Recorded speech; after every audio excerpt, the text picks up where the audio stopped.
Hi friends, स्वागत है आपका अपने YouTube channel cricket talk with Sumit पे, जहां पर हम क्रिकेट की एक इन डेप्थ एनालिसिस करते हैं और अपनी एक व्यू पॉइंट रखते हैं जो भी गतिविधियां क्रिकेट फील्ड पर हो रही होती हैं या फिर क्रिकेट फील्ड के बाहर हो रही होती है। India versus south Africa third T20I के हवाले से बात करेंगे।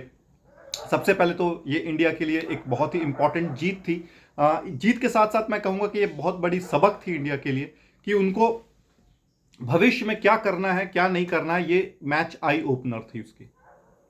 ठीक है, देखो बॉलर्स ने अच्छा काम किया, बॉलर्स हमेशा अच्छा करते हुए आ रहे हैं। बॉलर्स के लिए कोई शिकायत नहीं है यहाँ पर कि हाँ उन्होंने खराब परफॉर्मेंस दे रहे हैं या खराब परफॉर्मेंस दी हुई है। बॉलर्स को जब मौका मिलता है वो परफॉर्म करते हैं। पहला मैच में मतलब कल के मैच में फर्स्ट ओवर में ही फर्स्ट विकेट अर्शदीप लेकर आते हैं और अर्शदीप की जो सेलिब्रेशन थी वाइड वाली कि कल आपने मेरे को डांटा था, वाइड क्यों कर रहे हो, आज मैं फर्स्ट ओवर में ही विकेट निकाल करके दे रहा हूँ। तो ये अर्शदीप की क्वालिटी है, वो जेन्युइन विकेट टेकर है। He might go for runs, he might go for consistent. उनसे आप एक चीज उम्मीद कर सकते हैं कि वो हमेशा आपको पावर प्ले में एटलीस्ट 1 से 2 ओवर निकाल करके देंगे। और बहुत ही शानदार बॉलिंग थी। इक्वली बैकअप किया हर्षित राणा ने उनको कि वो स्टार्टिंग में जो 2 ओवर में 2 विकेटें निकाल दी ना, आपके क्विंटन डिकॉक की जो जिनको एलबीडब्ल्यू किया, और उसके बाद डिवॉल्ट ब्रेविस को जिसको बोल्ड किया। डिवॉल्ट ब्रेविस हर्षित राणा पर ओडीआईज में बहुत भारी पड़े थे। जो एक मैच साउथ अफ्रीका जीती थी वो उस मैच पे उसका बदला कह सकते हो, या उसका एक तरीके से आप कह सकते हो कि हर्षित राणा ने यहाँ पर अच्छा कमबैक दिखाया, सूझबूझ वाली बॉलिंग की और एक पॉइंट प्रूफ किया अपने हिटर्स को कि I belong to this category या दिस लेवल। तो हर्षित राणा को यह कंसिस्टेंट करना पड़ेगा। आपको मौके मिल रहे हैं, आपको उसको मौके को भुनाना पड़ेगा। ठीक है, आप बेटर बॉलर बनिए डे बाय डे, तभी आपकी टीम में जगह भी बनेगी और तभी आपको लोग याद भी करेंगे। वरना इस तरीके के बॉलर, इस तरीके के जो प्लेयर्स होते हैं ना, उनको कोई याद नहीं रखता। आप अच्छा खेले हो, डिजर्व करते हो, आप इस टीम में रहने के काबिल हो, लेकिन आपको कंसिस्टेंसी दिखाना पड़ेगा, जो कंसिस्टेंसी अर्शदीप लेकर के आता है। अर्शदीप को मारना इतना आसान नहीं है। वो भले पिट जाए 1 ओवर में, लेकिन वो दूसरे ओवर में कम बैक जरूर करता है। ठीक है, अर्शदीप भी स्टार्टिंग में वेवर्ड्स था। हम याद करें एशिया कप में जो हम लोग हारे थे अगेंस्ट पाकिस्तान, उसमें अर्शदीप ने भी गंदी बॉलिंग की थी। 19th ओवर अर्शदीप बदनाम हो गया था कि 19वां ओवर अर्शदीप अगर डाल रहा है तो वो बहुत पिटता था। तो ये हर्षित राणा के लिए सबक है कि इस मैच में उसको क्या करना है या फिर इन फ्यूचर उसको क्या करना है। फॉरगेट अबाउट अगले सीरीज में या अगले मैच में, in future general I am talking about कि उसको फ्यूचर में यही अप्रोच रखना है कि आप विकेट पे जाओ, विकेट लेने के लिए जाओ, तब जाकर के आपको टीम याद रखेगी।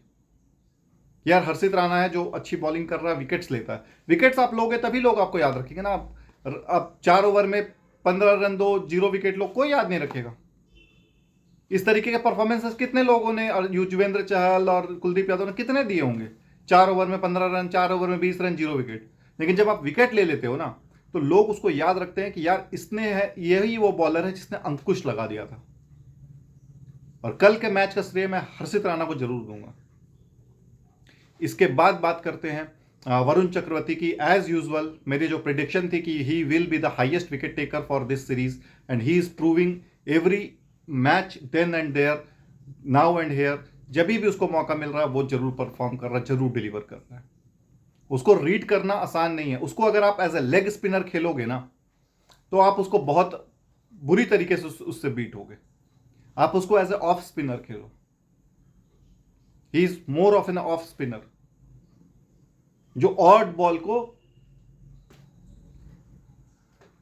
अंदर लेकर के आता है, जो ऑड बॉल को बाहर लेकर के जाता है, और जो उसकी स्टॉक बॉल है वो अंदर लेकर के आता है। इस तरीके से आप खेलो। उसने जिस तरीके से जो बोल्ड मारा था ना डोनेवन फरेरा को, वो देखने लायक था। मतलब उसको समझ में ही नहीं आया। Same goes with Marco Jansen, उसको समझ में ही नहीं आया बॉल क्या थी। तो इंडियन टीम इतनी बुरी टीम नहीं है जितनी उसको फील्ड पे बना दिया गया है। बॉलिंग वाइज बहुत अच्छा। फिर लास्ट में लास्ट ओवर दिया गया कुलदीप यादव को, बर्थडे बॉय था वो, और 2 विकेटें निकाल करके वो साउथ अफ्रीका को ऑल आउट करता है 117 पे। ये थे बॉलर्स की परफॉर्मेंस। अब मैं आपको कुछ अलग बातें बताता हूं। 117 का टारगेट, किस तरीके से शुरुआत किया अभिषेक शर्मा ने, स्टार्टिंग में ही धज्जियां उधेड़ दी, साउथ अफ्रीका को आने का मौका ही नहीं मिला। यही काम करना था हम लोगों को फर्स्ट टेस्ट में, जब हमको 120 123 रन का टारगेट मिला था, कि पहला 1-2 विकेट एकदम ताबड़तोड़ खेलना था हमें। स्टार्टिंग क्विक फायर 50-40 मिल जाएंगे ना, तो साउथ अफ्रीका फिर उस मैच को जीतने का सोचेगी भी नहीं जहन में कि हम जीत सकते हैं। बट हम क्या किए, हम 0 रन पे 2 विकेट गंवा करके आ गए। उसके बाद जो भी बैट्समैन आ रहा है प्लेट कर रहा है, प्लेट कर रहा है। अरे एक बैट्समैन को आप लाइसेंस, एक बैट्समैन को आपको भेजना था कि जब जो करना है कर, तहस नहस कर, एक बॉल भी मेरे को बीट होता हुआ या एक बॉल भी मेरे को डॉट नहीं जाना चाहिए, मारते हुए आउट होना चाहिए। मेरे को लगे कि हां तू बड़े शॉट्स के लिए जा रहा था, उसमें आउट हो गया। यह अप्रोच होती है जब आप छोटे टोटल को चेस करते हो, क्योंकि आप सामने वाली टीम को किल कर देते हो ना। आप मैच कैसे जीतोगे, रन बना के ही जीतोगे ना, या आप ओवर खेल के जीतोगे कि मेरे को 50 ओवर खेलना है और मैं तभी मुझे विजेता डिक्लेयर किया जाएगा। ऐसा नहीं होता। आपको रन बनाने होते हैं, रन से ही आप जीतोगे और रन से ही आप विनर कहलाओगे, कि आपके कितने विकेट बच गई जब आप रन बना रहे थे। तो इसी अप्रोच के साथ आपको खेलना होता है। तो सेम अभिषेक शर्मा ने अच्छी शुरुआत की, इक्वली बैक किया उसको शुभमन गिल ने। शुभमन गिल की बात देखो, कल के मैच में मैं उसको इतना क्रिटिसाइज नहीं करूंगा, क्योंकि वो पूरी कोशिश कर रहा था कि वो नॉट आउट जाए, 40 रन की इनिंग खेले और एक एंकर करे, जो मैं कल के अपने प्रीवियस वीडियो में भी बताया कि उसका रोल डिफाइन होना चाहिए, कि आप जब तक अभिषेक शर्मा बैटिंग कर रहा है आप एकदम स्मूथ होकर के खेलोगे, single double odd even boundary मार लिए बस, क्योंकि हमें एक प्लेटफॉर्म देना होता है। हर तरफ से आप रन मारोगे तो नहीं चलेगा उस तरीके का। तो कल एक अच्छी सूझबूझ वाले, बहुत लोग क्रिटिसाइज करेंगे यार कि वो उसकी रन रेट अच्छी नहीं थी, उसकी रिक्वायरमेंट ही नहीं था। हमें तो 100 रन बॉल चाहिए था, उस तरीके से उसने खेला। मैच अवेयरनेस इसी को बोलते हैं, कि आप एक प्लेयर को लाइसेंस दे दिया कि गो फॉर द किल, एक प्लेयर को आपने दिया कि आप स्टेबिलिटी प्रोवाइड करोगे। बट हाँ, यहां पे सोने पे सुहागा ये हो जाता कि शुभमन गिल कल नॉट आउट जाता, तो ये और भी अच्छा उसके लिए होता, और भी अच्छा कॉन्फिडेंस आता। ठीक है, बहुत सारे लोगों ने क्रिटिसाइज किया कि यार कमेंटेटर्स बोल रहे थे कि वो अच्छा रहेगा उसके कॉन्फिडेंस के लिए कि उसने समय बिताया है। ये सब चीजें बकवास है। आप जब देश के लिए खेलते हो, कंट्री के लिए खेलते हो, आप मैच जिताने के लिए खेलते हो, और कल वो वही कर रहा था। उसने मौके भी दिए आउट होने के, दो फर्स्ट बॉल पे वो आउट होते भी बचा, एज लग गया जो एलबीडब्ल्यू थी, लेकिन जितना भी खेला वो अच्छा खेला।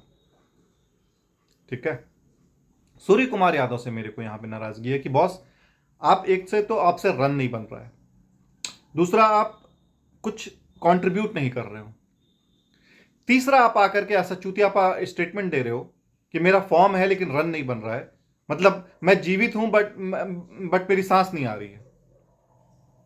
आप यही कहना चाह रहे हो कि मैं जीवित हूं पर मुझे सांस नहीं आ रही है, मेरा सांस बंद है, मेरी आंखें बंद है। क्या बकवास वाली बातें हैं भाई। फॉर्म है तो रन बनना चाहिए, रन बन रहे हैं तो आपको एक लय में दिखना चाहिए, एक बाउंड्री लगाओ 2-3 कड़क शानदार, लगे कि हाँ यार ये फॉर्म वाला बैट्समैन है। कुछ भी उलूल जुलूल आकर के बातें नहीं करनी होती है। ऐसा अगर बात करना है तो फिर इंडिया में भतेरे पड़े हुए हैं यार। सूर्य कुमार यादव हमारा एक्स फैक्टर था, एक्स प्लेयर नहीं बनाना है उसको, एक्स फैक्टर ही बने रहना है। तब जाकर के आपके रोल पूरा होगा, तब जाकर के आप अच्छा परफॉर्म कर पाओगे, और तब जाकर के आप सीरीज, मैचेस और वर्ल्ड कप के लिए तैयार होगे। वर्ल्ड कप में आपको एज ए कैप्टन देखा जाएगा, और कैप्टन को लोग खा जाते हैं। अगर सामने वाली टीम को पता चल गया ना कि इसका कैप्टन अंडर प्रेशर है, उसका कैप्टन परफॉर्मेंस के लिए, रन बनाने के लिए तरस रहा है, तो वो किलसा देंगे आपको। ऑस्ट्रेलिया नहीं छोड़ती है, इंग्लैंड नहीं छोड़ती है। अबे रोहित शर्मा जैसे कैप्टन को और विराट कोहली जैसे कैप्टन को तो इन लोगों ने उखाड़ के फेंक दिया था, तो तुम कहां से आ जाओगे। खुद किस्मत बनाओ कि इंडिया में T20 वर्ल्ड कप हो रहा है। किसी और कंट्री में होता तो कोई चांस भी नहीं दे रहा होता, चाहे आप कितने भी अच्छी टीम हो। एक काम आपने अच्छा किया कि आपने कल एक्सप्लेन किया कि why Jasprit Bumrah and why Akshar Patel has been dropped. They are not dropped. Jasprit Bumrah को कुछ फैमिली कंसर्न थी, उसकी वजह से उसने लीव लिया था, और अक्षर पटेल अवेलेबल नहीं था, इंजरी होगी या कोई और केस होगा उसका।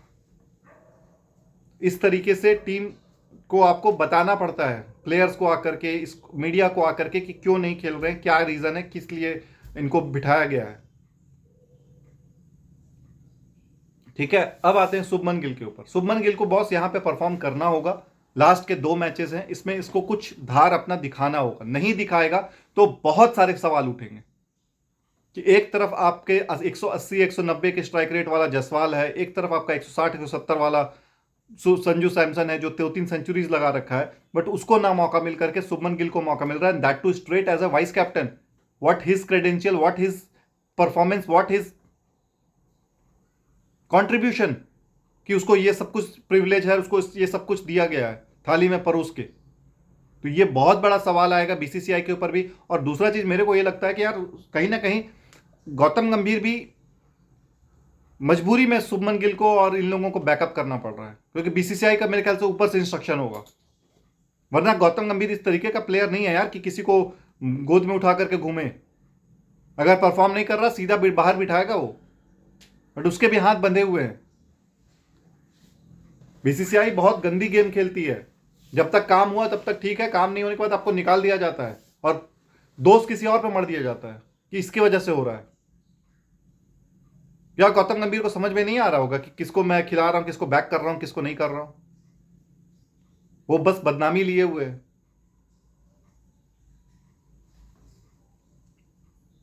पता नहीं गौतम गंभीर का तो, लेकिन मुझे जो आभास हो रहा है, मेरे को यही लग रहा है कि उस पर भी फोर्स किया जा रहा है कि this you have to do or else you will be sacked. बहरहाल चौथे T20I की हवाले से बात करेंगे। लखनऊ में होने जा रहा है ये मैच। लखनऊ से फिर सीधा ये 5वां T20I आपका अहमदाबाद गुजरात जाएगा। वहां से फिर सीरीज डिसाइड होगा कि किसके पाले में जा रहा है। अगर कल मतलब लखनऊ वाली मैच जो इंडिया अगर जीत जाती है तो उसी समय सीरीज डन एंड डस्टेड हो जाएगी। तो इंतजार रहेगा हम लोगों को कि किस तरीके से टीम इंडिया अप्रोच करती है लखनऊ वाले T20I में। तब तक अपना बहुत ज़्यादा ख्याल रखिए। जय हिंद, जय भारत, वंदे मातरम।